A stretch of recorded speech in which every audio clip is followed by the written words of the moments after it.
जवान लड़की लगती है। चला एम्बुलेंस बुलवाओ।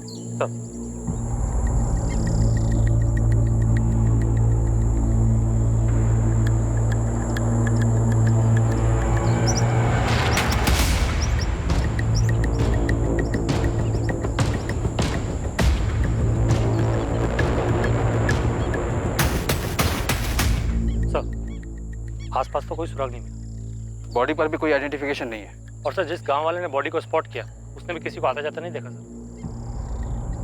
लाश को इसी बोरी में लपेट कर लाए होंगे और यहीं जलाया होगा, और काफी जलने के बाद इसी बोरी से आग बुझाई भी होगी। हो सकता है सर, क्योंकि बॉडी पर काफी स्ट्रॉन्ग कैरोसिन की स्मेल। बलदेव, जवान औरतों की मिसिंग रिपोर्ट चेक करनी होगी। दोषी है डबल मर्डर है। प्रेग्नेंट थी? 4 महीने का फीटस था। शायद बच्चे को मारने के लिए इस औरत को भी मार डाला गया। काफी यंग औरत, लड़की कहना सही होगा। एज 18 से 23 के बीच की। 18 से 23 का रेंज काफी बड़ा होता है डॉक्टर। फेस के साथ बॉडी भी पूरी तरह से जली हुई है। ऐसी हालत में एक्चुअल एज बताने के लिए थोड़ा टाइम लगेगा। वैसे आपके पास बाकी डायमेंशंस हैं। Height 5 feet 5 inches, weight 56 kgs और ब्लड ग्रुप O पॉजिटिव। मौत का कारण? विक्टिम को गला घोंटकर मारा गया। सर 4 महीने पहले हिम्मतनगर से एक लड़की गायब हुई, उसकी फोटोज और डिटेल आई थी। ये इस जंगल वाली लाश के साथ मैच कर रही है सर। नाम मानसी पटेल, उम्र 20 साल, height 5.2, weight 51 kg, blood group O positive. लगभग एग्जैक्ट मैच है, बस वो जंगल वाली लड़की प्रेग्नेंट थी। सर लड़की के घर वालों ने शिकायत दर्ज करवाई है कि इस लड़के ने इस लड़की को भगाया, फैज खान से। मेरा नाम राशिद पठान है और ये मेरी बीवी है। शबनम पठान। 20 वर्षीय मानसी पटेल और 25 वर्षीय फैज खान जब 4 महीने पहले गायब हुए थे, तब दोनों के हताश घर वालों ने जबरदस्ती भागने के आरोप प्रत्यारोप लगाए थे। लेकिन तब ना तो उन्हें पता था और ना ही इन्वेस्टिगेशन टीम को कि इस केस की हकीकत क्या थी और आने वाले दिनों में यह केस कितना घुमावदार साबित होने वाला था। साहब, ये कहाँ लिखा है कि सिर्फ लड़का ही लड़की को भगाता है? अरे आजकल की लड़कियां कुछ कम है क्या? सर इस औरत को बोलिए मेरी बेटी पर उंगली ना उठाए। इस औरत का क्या मतलब? तमीज से बात करो, समझे? इनका लड़का परेशान करता था हमारी मानसी को। जरूर इन लोगों ने कुछ खिला पिला दिया होगा मेरी बेटी को। इन लोगों ने का क्या मतलब है? हमें कोई ऐसा समझ रखा है, अपनी लड़की तो संभाली नहीं जाती है। एक मिनट, जो बजाइए आप लोग, कोई कुछ नहीं बोलेगा। पुलिस स्टेशन है ये तो बोल। इधर आओ, इनको SI अपनी के पास लेकर जाओ। आप लोग इनके साथ जाइए और रिपोर्ट लिखवाइए। और अब आप बोलिए। अब मैंने बताया ना, मेरा बेटा फैसल बहुत सीधा है। उसका अपना गैराज है, ऑटोमोबाइल का कोर्स किया उसने, सब अच्छा चल रहा था। इसकी बेटी ने उसे लपेटे में ले लिया है, फांस लिया है उसे। बड़ी मुश्किल से हमने उस लफंगे को अपनी बेटी मानसी से दूर किया है। हम तो अपनी बेटी की ग्रेजुएशन पूरे होने का इंतजार कर रहे हैं ताकि उसकी शादी कर सके। हमारी अपनी बिरादरी, देखिए वो लड़की हमें घर में चाहिए ही नहीं और ना ही चाहिए उस बिरादरी की चिट्ठी। साहब, आप लोग तुरंत इस पे एक्शन लीजिए, वरना मामला सांप्रदायिक बनाकर दोनों तरफ के ठेकेदार इस पर कूद पड़ेंगे। देखिए मैडम, दंगे वंगे छिड़ जाएंगे, जो हम बिल्कुल नहीं चाहते हैं। हमें तो बस हमारी बेटी सही सलामत लौटा दीजिए। शांति बनाए रखिए, हम मानसी को ढूंढ लेंगे और पक्का ढूंढ लेंगे। आपके पास उसकी कोई तस्वीर है? साहिल, भाई की तस्वीर होगी ना तेरे मोबाइल पर? दिखा इन्हें। हाँ दिखा दो।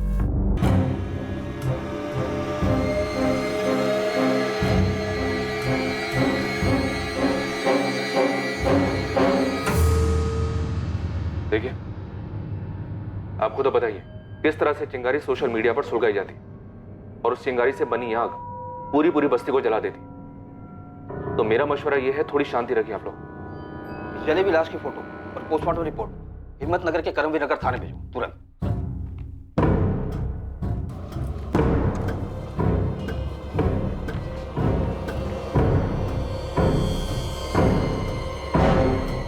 लड़की 4 महीने प्रेग्नेंट थी, अब बवाल होगा। दोनों फैमिलीज को हाजिर करो और ये इन्फॉर्मेशन किसी भी सूरत में लीक नहीं होनी चाहिए। बेकार में शहर में दंगे शुरू हो सकते हैं। वैसे शायद इन्फॉर्मेशन गलत है। क्यों? लाश जली हुई है लेकिन बाकी सारे पैरामीटर तो मैच हो रहे हैं। लेकिन सर 4 महीने पहले जब मानसी और फैज भागे थे, तब हमने उन्हें उन दोनों के इंस्ट्रूमेंट के IMEI नंबर से ट्रेस कर लिया था। दोनों लोकेशंस मुंबई में माहिम इलाके के दिखा रहा था। और फिर सिर्फ 3 दिन में हम उन्हें मुंबई से पकड़कर वापस ले आए थे। अपने हितेन खबरी ने खोज कर निकाला था कि वो मुंबई के माहिम इलाके में कौन सी जगह है। नमस्ते मैम। माहिम का एक स्टेट एजेंट है बिलाल करके, उसका नंबर और पता है। राजू करके एक मेरा मुंबई का पंडर है, उसको बिलाल बोला था कि उसने फ्लैट तो दे दिया था, लेकिन उनके डॉक्यूमेंट्स फर्जी लग रहे थे। शाबाश हितेन, अच्छा काम किया। मैं उसी रात की ट्रेन से मुंबई पहुंचा और मुंबई पहुंचते ही सबसे पहले बिलाल एस्टेट एजेंट के ऑफिस पहुंचा।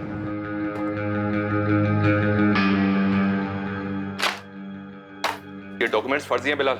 सर पढ़े लिखे और शरीफ मालूम हुए और मार्केट डाउन है, इसलिए जो पहले मिला जो पहले आया बस फ्लैट चिपका दिया। ये राशिद पठान दरअसल फैज खान है, हमारे हिम्मतनगर का, और ये मानसी पटेल है। और जो फ्लैट तुमने इन्हें चिपकाया ना, उसका एड्रेस और इस लड़के के ऑफिस का एड्रेस तुरंत दो। फैज वहीं कुरियर कंपनी में जॉब कर रहा था, उसे वहां से उठाया और मानसी एक खाली घर को सजा रही थी, उसे वहां से उठा लिया गया। फिर दोनों को बाई रोड मुंबई से यहाँ हिम्मतनगर ले आए। दोनों बहुत गुस्से में थे। 3 दिन में हम असली शादी कर रहे हैं, आप हमें ऐसे कैसे गिरफ्तार कर सकते हैं? तुमने जो ये नकली की शादी की है, समझ लो उसी के लिए गिरफ्तार हुई हो। हम दोनों बालिग हैं सर, आप भी जानते हैं आप ये जो कर रहे हैं वो गैर कानूनी है। आप लोग हमें इससे रोक नहीं सकते, ना ही हमारे घर वाले।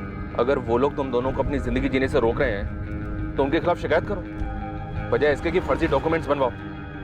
बालिग हो तो बालिगों की तरह पेश आओ ना।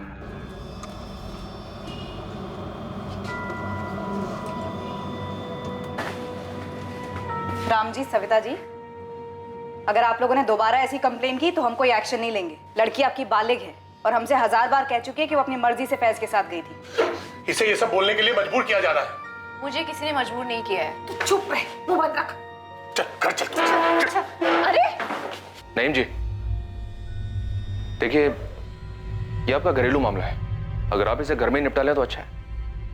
कानून बालिगों का साथ देगा, बिरादरी का नहीं। जब गायब हुए थे तो ये इन्फॉर्मेशन आप लोगों ने सभी पुलिस स्टेशन में भेजी होगी, हमेशा की तरह। पूरे स्टेट के हर एक थाने में भेजी गई थी, पूरी डिटेल और तस्वीरों के साथ। और जब वापस मिल गए, घर वालों को लौटाए गए, क्या ये इन्फॉर्मेशन भी बाकी पुलिस स्टेशन को दी गई कि दोनों मिल गए? शायद मिस कर दिया सर। गलती यही हुई।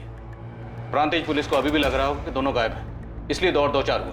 1 मिनट सर, ये भी तो हो सकता है हम मानसी और फैज को 4 महीने पहले वापस लेकर आए थे। ऐसा भी तो हो सकता है कि ये दोनों फिर से कहीं भाग गए और मानसी के साथ कुछ हुआ हो।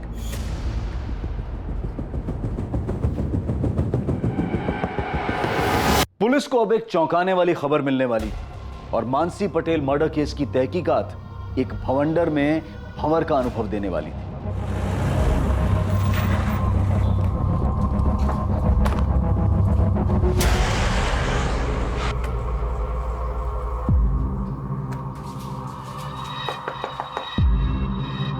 सविता जी, मानसी कहाँ है?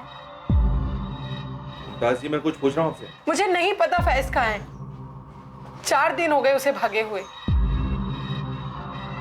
फिर से वो कमीना उसे भगा के ले गया, वही फैज।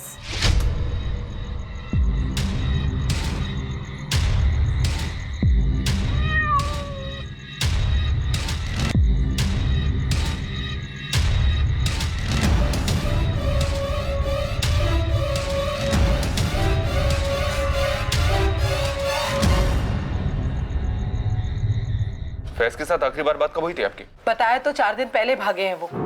उसके बाद बात ही नहीं करने दी होगी उस लड़की ने। तो फिर आपने कंप्लेंट क्यों नहीं की? की थी मैडम, मैं और मानसी के बापू आए थे आपके थाने। कब? 4 दिन पहले। सुबह मानसी गायब हुई थी और दोपहर में हम लोग आए थे। आप लोग उठिए और जाइए यहाँ से। पहले आप हमारी शिकायत तो दर्ज कीजिए। वो फैज खान फिर हमारी बेटी मानसी को भगा कर ले गए। आप लोगों को पिछली बार बोला गया था कि वो दोनों बालिग हैं, हम उनके निजी मामले में दखल नहीं दे सकते। अब आपकी शिकायत दर्ज नहीं होगी, बिना नाटक के जाइए यहाँ से। हम एक बार मैडम से मिलने तो दीजिए। वो नहीं मिल सकती, बोला जाइए आप दोनों। आप राम जी को लेकर कल सुबह हिम्मतनगर सिविल हॉस्पिटल में आ जाइए। हॉस्पिटल? क्यों? प्रांतिज पुलिस को एक लाश मिली है। हाइट, बॉडी, ब्लड ग्रुप, उम्र सब कुछ मानसी से मिलता है। कत्ल के वक्त वो 4 महीने प्रेग्नेंट थी।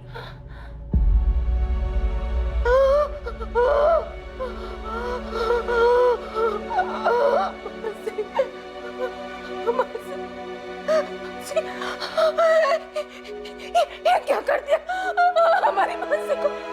क्या कर दिया मानसी को? राम जी, ये मानसी ही है।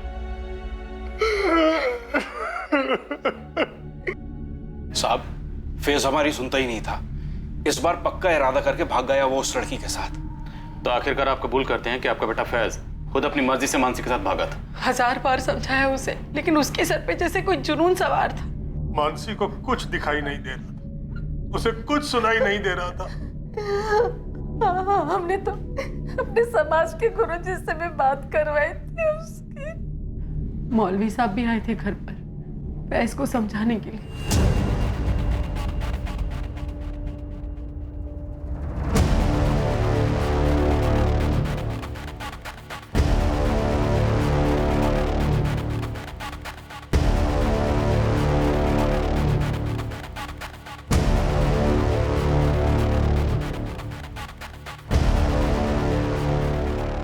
बिरादरी का तो छोड़िए, माँ बाप का भी ख्याल नहीं किया और पीछे अपना ये मोबाइल छोड़ गया था।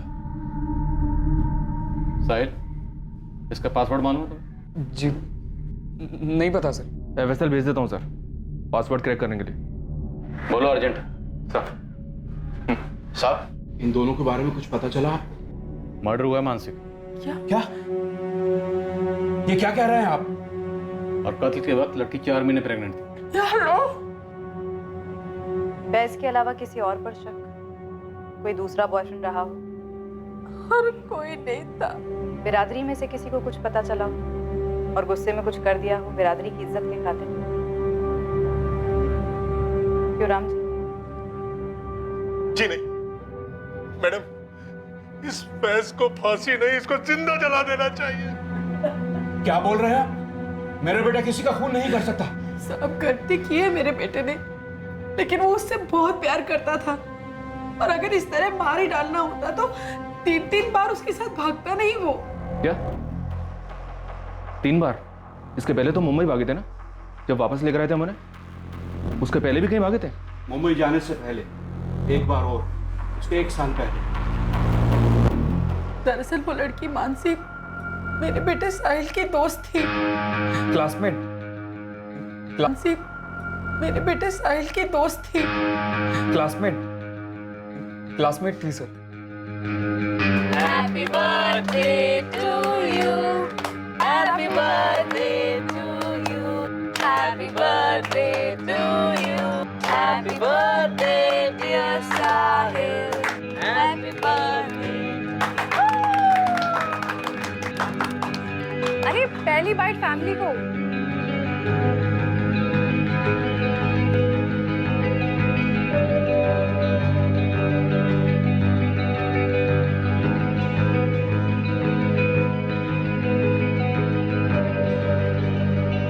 अब 2 साल से दोनों का चक्कर चल रहा था। फैज उसे गैराज के ग्राहकों की गाड़ी में घुमा रहा था। ये गैराज फैज का अपना है? जी साहब, फैज और उसके 2 दोस्त हेतल और चेतन ने मिलकर खोला था। उस बीच फैज और मानसी के बीच क्या चल रहा था ये हम लोगों को बिल्कुल मालूम नहीं था। इस चक्कर के बारे में तो साहिल को भी कुछ नहीं पता था।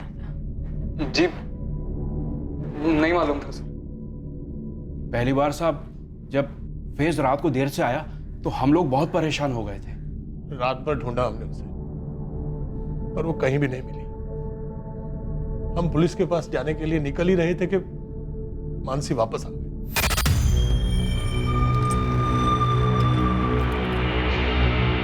मानसी? कहाँ थी तू रात भर? ऐसे बिना बताए कैसे जा सकती है तू? अरे पापा अंदर तो चलने दो। कितनी शांति से बात कर रही है। मालूम है हम लोग पुलिस स्टेशन जा रहे थे। अच्छा नहीं गए आप लोग, मजाक उड़ाते हैं आपका। लेकिन कहाँ थे बेटा तू रात भर? एक फोन तो कर देती ना। अरे मेरे फोन की बैटरी ऑफ हो गई थी, चार्जर नहीं था इसलिए कॉल नहीं कर पाया। तो किसी और के फोन से फोन कर लेते ना भाई। किसी ने पूछा तुझसे? चल अंदर जाओ, सो जा। अरे बेटा तू था कहाँ? यहाँ हम सब, मेरा मतलब है मेरे दिल को कुछ हो जाता तो? तौबा अब्बू, कुछ भी ना बोली। अरे मेरा एक दोस्त है अब्दुल, आप उसे नहीं जानते, तो एकदम से अहमदाबाद ले गया मुझे।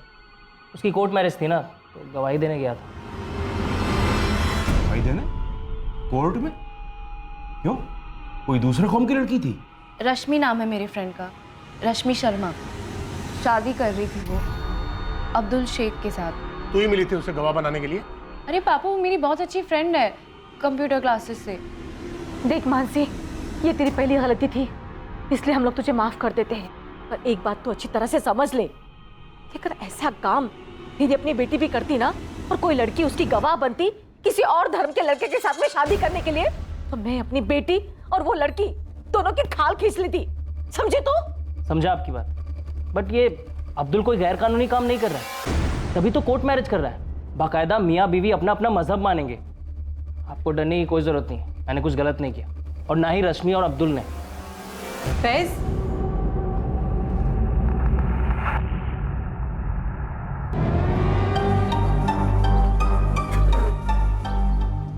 हमारा एक्सपेरिमेंट पूरी तरह से फेल नहीं हुआ है फैज। हाँ, ये तो एक दिन के लिए था, पर अगर हम 5-6 दिन के लिए भागे, तुम्हें क्या लगता है हमारे माँ बाप पुलिस में नहीं जाएंगे?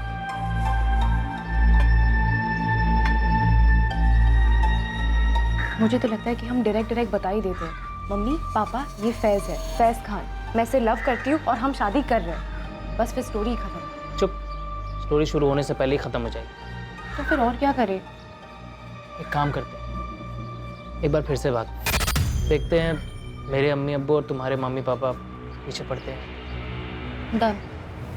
अभी और जब दूसरी बार भागे तो आप ही लोग 3 दिन में मुंबई से उन्हें ढूंढकर वापस ले आए थे। सब कुछ ठीक ही था, हमें लगा दोनों एक दूसरे को भूल गए, और फिर 4 दिन पहले फिर भाग गए। मैंने इससे कहा कि हम पुलिस में गए तो बदनामी हमारी होगी। आखिर लड़की को लेकर हमारा लड़का ही भागा है ना। साहब, मेरा बेटा उस लड़की से बहुत प्यार करता था। जिस लड़की की बात आप कर रही हैं, कत्ल हो चुका उसका। कत्ल के वक्त लड़की 4 महीने प्रेग्नेंट थी। कैसा प्यार था ये? साहब, मैं आपसे कह रही हूँ, फैज उस लड़की का क्या किसी का कत्ल नहीं कर सकता है। तो फिर मानसी को कौन मार सकता है? आपकी बिरादरी में या खानदान में ऐसा कोई है जो इन दोनों के इस रिश्ते को जानता है और जो इसके सख्त खिलाफ है?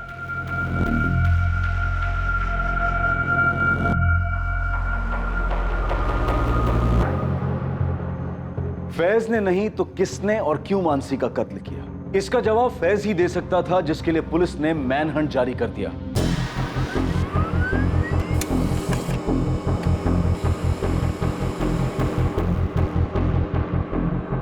पूरे गुजरात, मुंबई और आसपास के सभी छोटे बड़े शहरों में फैज खान के डिटेल्स भेजे गए। हर मुमकिन खबरी नेटवर्क को एक्टिव किया गया। एक लड़का और एक लड़की जो एक दूसरे से बेहद प्यार करते थे और पहले भी 3 बार भाग चुके थे, वो उसका मर्डर क्यों करेगा? पर इस केस के कुछ और पहलू थे जो आगे जाकर खुलने वाले थे।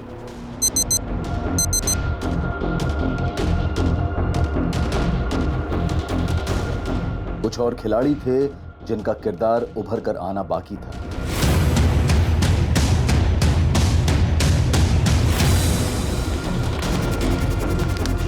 पर फिलहाल सारा शहर तनाव की गिरफ्त में आ चुका था। कौमी फसाद करवाने वाले घात लगाए बैठे थे। पुलिस जबरदस्त दबाव में थी फैज को ढूंढकर मानसी के कत्ल की सच्चाई को सामने लाने के लिए। पर इस सब के परे दूर, काफी दूर एक और कहानी लिखी जा रही थी। असल में कलम से कागज पर लिखी जा रही थी।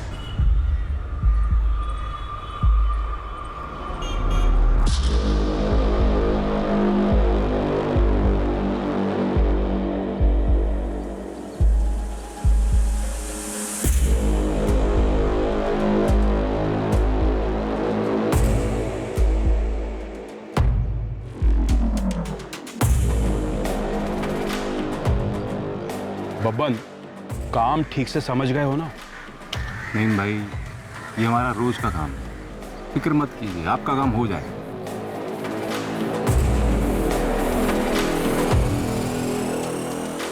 लखन, किसी को कानो कान खबर नहीं होनी चाहिए, और पुलिस को तो बिल्कुल भी नहीं। अरे रामजी भाई, शांति रखो।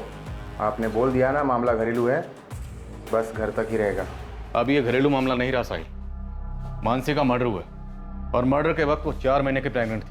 तुम्हारे भाई की गर्लफ्रेंड थी, दोस्त तो तुम्हारी भी थी। सर मैं सच कह रहा हूँ, मुझे कुछ नहीं पता। साहिल, तुम 4 महीने पहले में काफी नर्वस दिखाई दे रहे थे। हालत तो अभी भी पतली है तुम्हारी। बोलो, क्या छुपा रहे हो? अरे बोलो, डरो मत, बोलो। सर मैं सच ही कह रहा हूँ, मैं बचपन से ही नर्वस हूँ सर। आप चाहे तो किसी से भी पूछ लीजिए। तुम्हें क्या लगता है मर्डर फैज ने किया? मानसी तुम्हारे भाई फैज की गर्लफ्रेंड थी, जब प्रेग्नेंट हुई तो मार डाला उसने। नहीं नहीं सर, मुझे नहीं लगता भैया ऐसा कुछ भी कर सकते। तुम्हारे कॉल रिकॉर्ड्स आजकल में आने वाले हैं। अगर हमें पता चला कि तुमने कुछ झूठ बोला है या हमसे कुछ छुपाया है तो बॉस, तुम्हारे भाई की कुटाई बाद में होगी, उसका ट्रेलर पहले तुम देखो।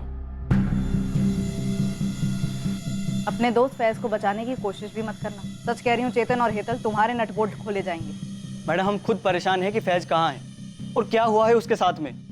मैडम हम पूरे दावे से कह सकते हैं कि फैज ने मानसी का मर्डर नहीं किया है। हमें लगता है कि जात पात के चक्कर में उसका भी किसी ने मर्डर कर दिया है। तो कौन है, नाम लो। डरो मत, हम हैं। किसी का नाम नहीं ले सकते हम, क्योंकि हमें सच में मालूम नहीं है। मालूम नहीं है या डरे हुए हो? डरना है तो हमसे डरो। और जब फैज कांटेक्ट करे तो उसे बता देना कि मासूम है तो बाल भी बांका नहीं होगा। और अगर उसने कुछ किया है तो छुप ले जब तक छुप सकता है। ढूंढ तो हम उसे लेंगे ही।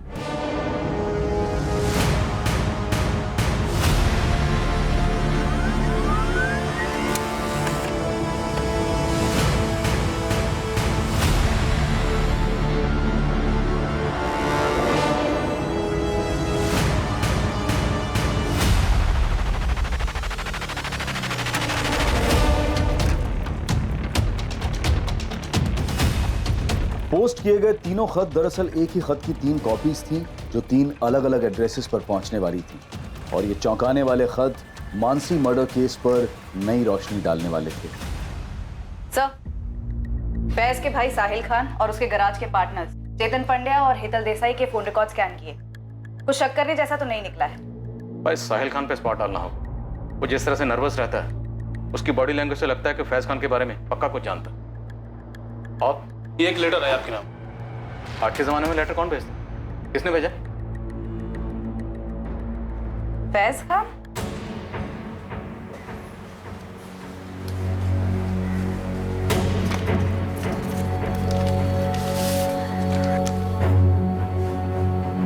जब तक आप लोगों को ये चिट्ठी मिलेगी, मैं इस दुनिया से जा चुका हूँ। लेकिन जाने के पहले मैं आप सबको एक सच बताना चाहता हूँ। मानसी के साथ मेरा रिश्ता सिर्फ और सिर्फ जिस्मानी था।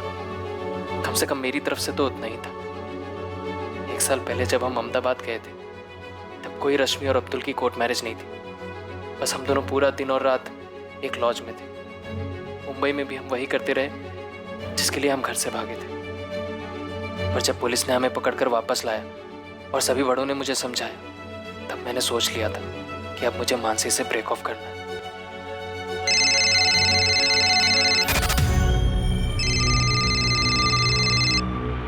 हाँ बोलो। लेकिन मानसी ने मुझ पर एक बॉम्ब डाल दी। ऐसा कैसे हो सकता है? तुमने तो कहा था सेफ है। तो हो गया तो मैं क्या कर सकती हूँ? अब हमें शादी करनी होगी फैज। हम अहमदाबाद चले जाते, कोर्ट मैरिज कर लेते कल ही। शादी कोई इंस्टेंट कॉफी नहीं है कि बस कर ली। उस दिन लॉज रूम में तुमने ये सब नहीं सोचा था? जो भी हुआ वो हम दोनों की मर्जी से हुआ। मैंने कोई जोर जबरदस्ती नहीं की थी तुम पे।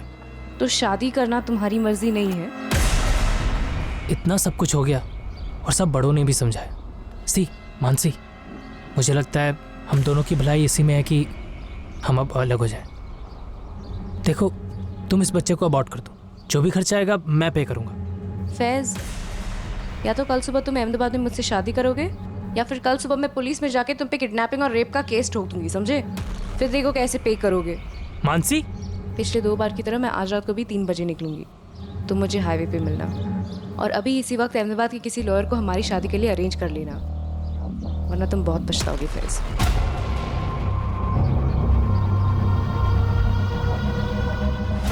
मेरे पास कोई चारा नहीं था, तो मैं अगले दिन उसको लेकर निकल पड़ा अहमदाबाद के लिए।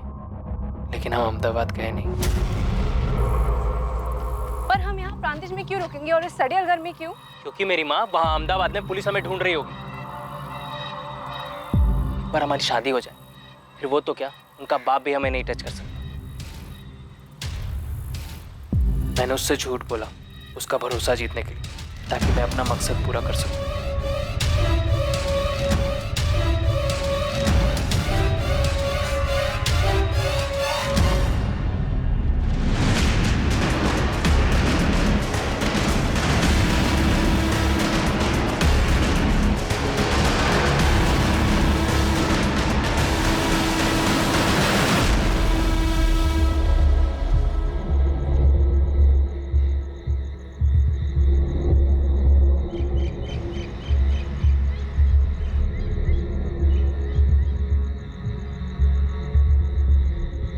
मैं जानता हूँ मैं और भाग नहीं सकता, और मैं पूरी जिंदगी जेल में नहीं गुजारना चाहता। अपने अम्मी अब्बू को जीते जी जिल्लत की उम्र कैद नहीं देना चाहता।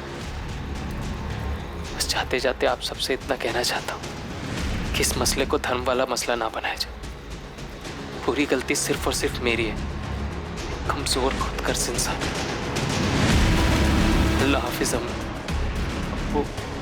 साहिब, मानसी के मम्मी पापा, आपसे तो मैं लेटर दिल्ली से आया और चांदी चौक एरिया से पोस्ट किया गया। दिल्ली पुलिस से कांटेक्ट करो और लवारिस लाशें चेक करने के लिए कहो। हो सकता है दिल्ली के किसी होटल या लॉज में नाम बदल के रह रहे हैं। जी सर, मुंबई में भी नाम बदल के रह रहा था। राशिद पठान के नाम से फ्लैट लिया था इसने। अवनी, तुम फैज खान के हैंडराइटिंग सैंपल्स कलेक्ट करो और एफएसएल में भेजो, हैंडराइटिंग स्पेशलिस्ट के पास तुरंत।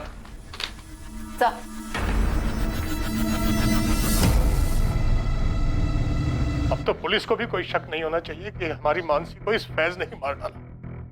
मैं तो शुरू से ही कह रहा था कि लड़का गलत है, गलत है।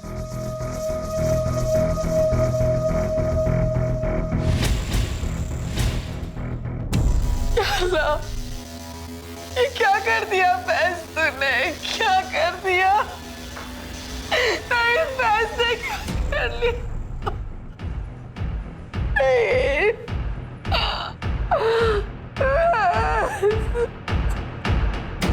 इस केस की कई परतें खुलने लगी थीं और कुछ परतें उस लेटर में थीं जिसका वेरिफिकेशन फॉरेंसिक लैब करने वाली थी।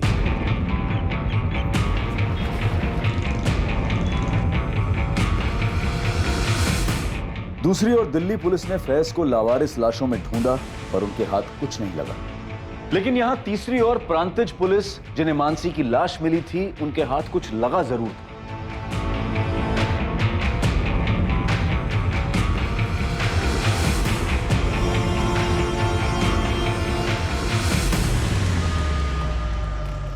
सर, ये जंगल के बाहर का सीसीटीवी है जहाँ से उस रात को ये गाड़ी गुजरी, और यहीं से लगभग 1 किलोमीटर अंदर हमें मानसी की जली हुई लाश मिली थी। पोस्टमार्टम रिपोर्ट भी यही कहती है कि लाश रात को 1 से 1:30 के बीच चली थी और ये कार 1:33 पर वहाँ से निकली। हो सकता है कि इस कार में मानसी की लाश लाई गई हो और ये आदमी फैज से कनेक्टेड हो। जरा इस कार को ट्रेस करो। वैसे भी हमें काफ़ी देर हो चुकी है, काश ये फुटेज हमें काफ़ी पहले मिल गई होती। यहां प्रांतिज पुलिस को एक रहस्यमयी गाड़ी की लीड मिली और वहां हिम्मतनगर पुलिस के हाथ भी एक बहुत बड़ा सुराग लगा जब फाइनली फैज के सेल फोन के पासवर्ड को क्रैक कर लिया गया और अब सामने आया एक चौंकाने वाला नया angle. Happy birthday, dear Sahil.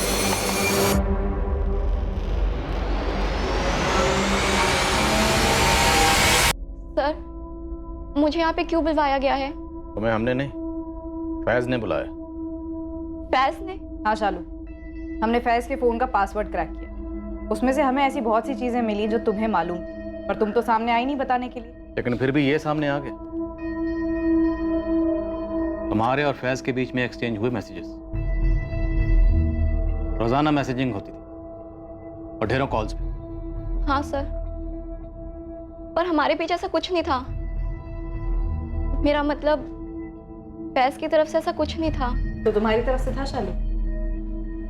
हाँ मैम, मैं फैज को लाइक करती थी और वो सिर्फ मानसी को ही लाइक करता था। वो तुम्हारे मैसेजेस से जाहिर होता है, पर फिर भी वो तुमसे सब कुछ शेयर करता था। तो वो सिर्फ एक दोस्त के नाते करता था। फैज ने तुम्हें एक मैसेज भेजा था जिसमें उसने लिखा है कि मेरे और मानसी के रिलेशनशिप को सबसे बड़ा खतरा हमारे पेरेंट्स से तो है ही, लेकिन एक और खतरा है और वो है मेरे छोटे भाई साहिल से। तो क्या वाकई उनके रिलेशन को साहिल से खतरा था? हाँ, मुझे फैज ने बताया था।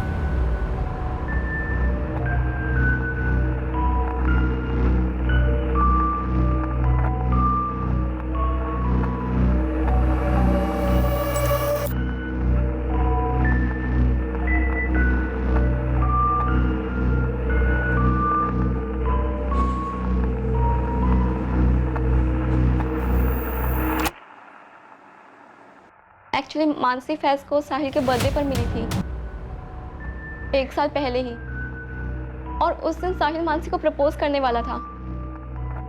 वो पागल हो गया था उसके पीछे 11th स्टैंडर्ड से, 2 साल से ही। So, कैसे लगा केक बर्थडे बॉय? बहुत ही अच्छा। अच्छा सुन, तूने अपने हैंडसम से फैज भाई को बुलाया क्या? हाँ। अच्छा वो मानसी आ रही है ना? अरे यार, कब तक ऐसे शाय फील करता रहेगा? आज तो बोल दे उसको, तेरा बर्थडे है। हाँ यार शालू, मैंने ना आज डिसाइड कर लिया कि मैं मानसी को प्रपोज करके ही रहूंगा, कुछ भी हो जाए। अरे पहली बाइट फैमिली उस दिन 2 लोगों के दिल टूटे थे सर, एक तो साहिल का ऑब्वियसली और दूसरा मेरा। तो इस बात की तगड़ी पॉसिबिलिटी है कि साहिल ने फैज और मानसी को मारा होगा, और वो लेटर्स भी उसी ने पोस्ट किए होंगे। क्या बात कर रहे हैं सर? साहिल एक मक्खी तक नहीं मार सकता। शालू, तुम्हें सब कुछ खुद आकर बताना चाहिए था, पर अब साहिल बताए। परेश, हाँ साहिल। सर मेरी बात सुनिए सर, साहिल ऐसा नहीं कर सकता। सर मेरी बात समझिए तो सी, वो नहीं करेगा ऐसा।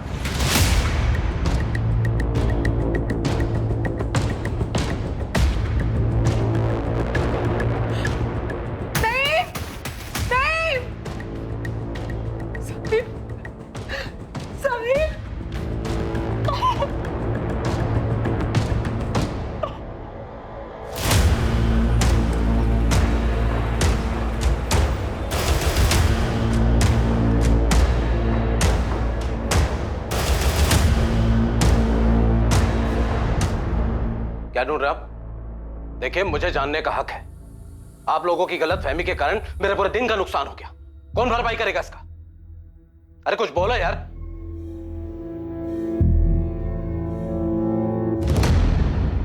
क्या है ये? रात में मेरी गाड़ी बस रास्ते से गुजर रही है, और क्या? ये उस रात की फुटेज है जब जंगल में एक औरत की लाश ठिकाने लगाई गई थी। तो मैंने ठिकाने लगाई। तुम्हारी गाड़ी गुजरी जंगल से, शॉर्टकट रास्ता है। मेरे अलावा वहां से हजारों लाखों गाड़ियां गुजरती है और गुजरती भी रहेंगी। उस रात तुम क्या कर रहे थे वहां पर? रंजीत में मेरी बेटी का घर है, नादी का जन्मदिन था, हिम्मतनगर से वापस आ रहा था, और आप यहां पर बैठकर लाश वाश की बात कर रहे हैं। सर गाड़ी में कुछ नहीं मिला सर।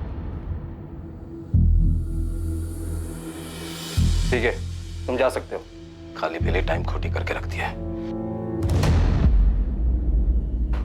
बेकार में कुछ ज्यादा नहीं चिल्ला रहा था ये? चोर की दाढ़ी में तिनका। सर इस अरविंद पारिक के पीछे खबरें लगा था। साहिल कहाँ है? साहब हम बोल तो रहे हैं, हमें नहीं मालूम। नहीं, तुम्हें अल्लाह का वास्ता, हम एक बेटा खो चुके हैं, दूसरा नहीं खोना चाहते। लेटर इन्हें दे दो, दे दो।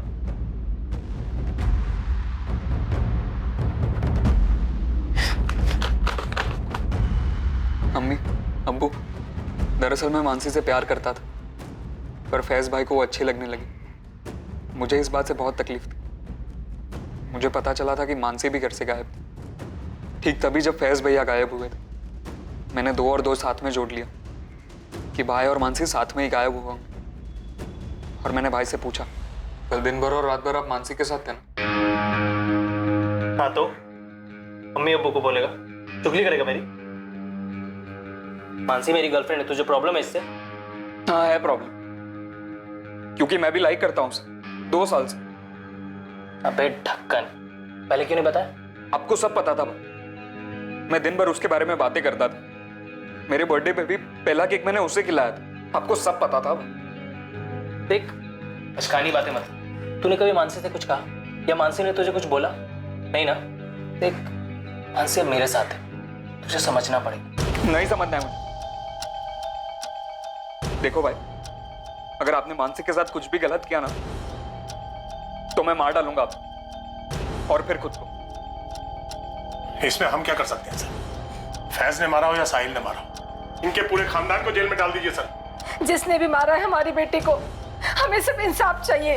साहब हमें तो लगता है दाल में अभी भी कुछ काला है। मेरे दोनों बेटे, नहीं, हमारी परवरिश इतनी गलत नहीं हो सकती।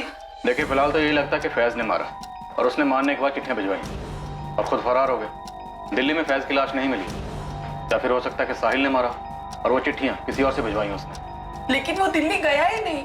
किसी और से भिजवाई हो, चिट्ठियां भिजवाना मुश्किल नहीं है। सर, फोरेंसिक लैब से फोन आया था। हैंडराइटिंग एक्सपर्ट ने दोबारा चेक किया, वो हैंडराइटिंग फैज की नहीं है। अब नहीं, साहिल के लिए तुरंत रेड अलर्ट जारी करो, बच के नहीं निकलना चाहिए। साहब, इस बार तगड़ी खबर लाया हूँ। नईम खान, लड़के का बाप, उसने बबन कुरैशी को पैसे दिए। मानसी को मारने के लिए? अब वो तो बबन से निकलवाओ ना आप। चल ठीक है, और कुछ? ये तो आधी खबर है साहब, और एक सुपारी गई थी। अब किसकी? रामजी पटेल, लड़की का बाप, उसने हिस्ट्री शीटर लखन पांडे को पैसे दिए। भैंस की सुपारी? ये क्या खिचड़ी थे? खिचड़ी उनकी अम्मा बोलिए साहब, और आगे भी सुनिए। जैसे ये फैज का सुसाइड वाला स्टोरी निकला ना, रामजी पटेल ने तुरंत लखन पांडे को फ़ोन करके कॉन्ट्रैक्ट कैंसिल कर दिया। मैं तो कहता हूँ साहब, नईम खान और रामजी पटेल को टटो। सर, चोर की दाढ़ी में तो वाकई बहुत बड़ा तिनका दिखा सर। कोई कनेक्शन मिला उस अरुण पारिक का? बिल्कुल सर, खबरी रामचंद को लगाया था इसके पीछे, और उसने बताया कि अरुण पारिक की बहुत ही खास दोस्त थी। सोचिए किसके साथ? फैज खान की फैमिली से? नहीं सर, मानसी पटेल के फादर रामजी पटेल के साथ।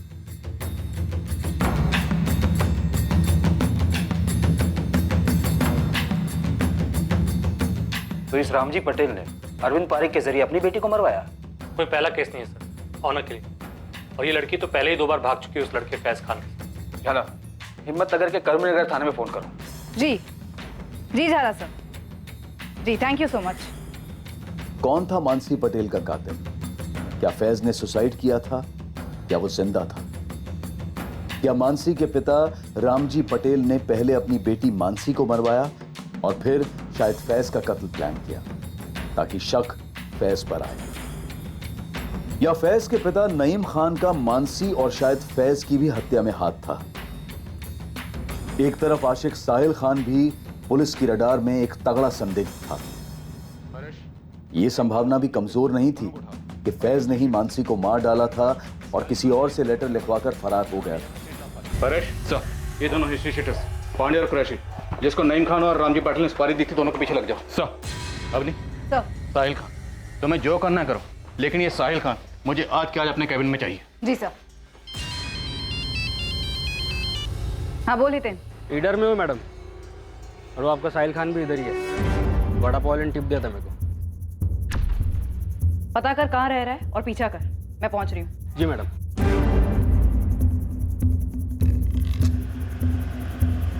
कुछ तो बोलिए, क्यों उठाया है हमें? सब कुछ तो खत्म हो गया है, अब क्या बात करनी है आप लोगों को हमसे? मेरी बेटी मानसी वापस तो नहीं लौटाएगी ना?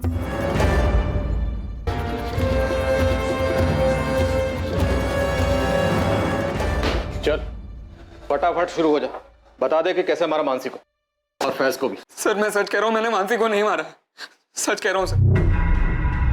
लेकिन मैंने भाई का और मानसी का रिश्ता तोड़ने का ट्राई जरूर किया था।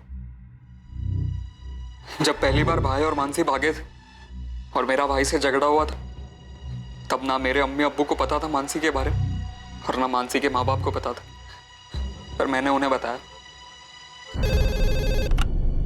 हेलो रामजी पटेल, तुम्हारी बेटी मानसी कल दिन भर और रात भर फैज खान नाम के एक मैकेनिक के साथ थी। क्या बकवास कर रहे हो? कौन हो तुम? शुभचिंतक बोल रहा हूँ सर, संभाल लो मानसी को, वरना उसकी जिंदगी तो बर्बाद होगी, साथ में खून की नदियां बहेगी वो अलग। जब दूसरी बार वो लोग भागे तो मेरी जान ही निकल गई थी। सोचा वो लोग शादी वादी कर लेंगे तो, लेकिन फिर आप उन्हें वापस पकड़ कर लाए। तब मैंने सोचा कि अभी नहीं तो कभी नहीं। फिर मैं मानसी से मिला सर। मानसी, दरअसल मैं तुम्हें 2 साल से ये बात करना चाह रहा था, पर कभी हिम्मत ही नहीं कर पाया। क्या? एक्चुअली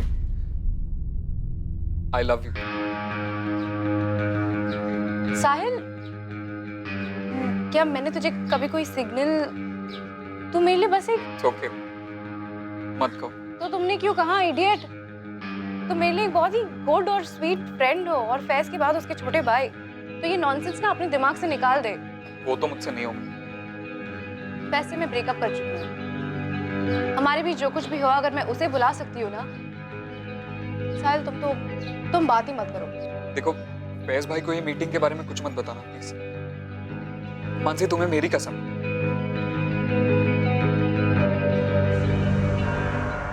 ऑब्वियसली मुझे नहीं पता था कि वो प्रेग्नेंट, और भाई के साथ ब्रेकअप करने वाली बात वो भी झूठी थी। 2 महीने बाद वो लोग तीसरी बार भागे और फिर ये न्यूज आई।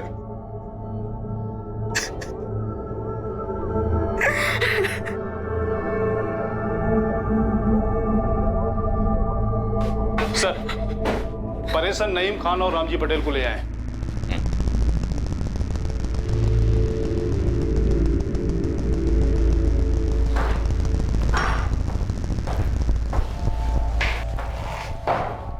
साहब, मैंने बब्बन को पैसे दिए थे, लेकिन मानसी को ढूंढने के, ताकि ये लोग मेरे फैज के साथ कुछ करना दे।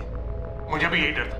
मुझे फैज को अपने कब्जे में रखना था ताकि ये लोग मानसी को छोड़ दें, लेकिन उस फैज ने ही मानसी को मार दिया और मेरे फैज ने खुद की जान ले ली। फैज की लाश नहीं मिली अभी तक। दिल्ली पुलिस ने सारी लावारिश लाशें चेक कर ली। साहब, हो सकता है खुदकुशी ना की हो, इन्हीं लोगों ने मरवा दिया हो। क्या पकड़े हो? कुछ भी बोल खड़ा। शुरू से देख रहा हूं तुम दोनों को, बबन कुरैशी और लखन पांडे, यहीं दोनों 24 घंटे में यहीं उल्टे लटके होंगे। फिर देखता हूं तुम दोनों को क्या बोलते हो। इस केस में कुछ ऐसे खिलाड़ी थे जिनका इस केस से कोई ताल्लुक नहीं था। कुछ ऐसे लोग जो किसी अनजान चिता पर अपने मतलब की रोटी सेक रहे थे। नीलेश बारोट एक इंश्योरेंस एजेंट, मोहित मकवाना एक सरकारी डिपार्टमेंट में आर्किटेक्ट,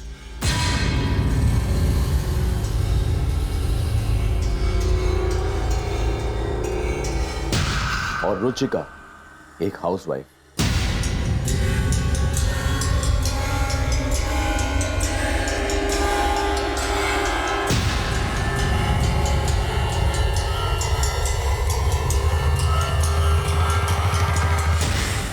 अहमदाबाद के एक इंश्योरेंस एजेंट, एक आर्किटेक्ट और एक हाउसवाइफ का हिम्मतनगर में हुई इस इंटर कम्युनिटी लव स्टोरी और भयंकर मर्डर केस के साथ क्या ताल्लुक, इसका चौंकाने वाला खुलासा हम करेंगे कल रात इस केस के दूसरे और आखिरी भाग में। पर सबसे बड़ा खुलासा जो होगा वो ऐसा होगा जिसकी एक लंबे अरसे में आपने कल्पना भी नहीं की होगी। अब मैं अनूप सोनी आपसे विदा लेता हूं, फिर मुलाकात होगी एक और नए केस के साथ। और याद रखें, क्राइम और आपके बीच में सिर्फ इतना फर्क है कि आप कितने सतर्क हैं। सतर्क रहें, सुरक्षित रहें।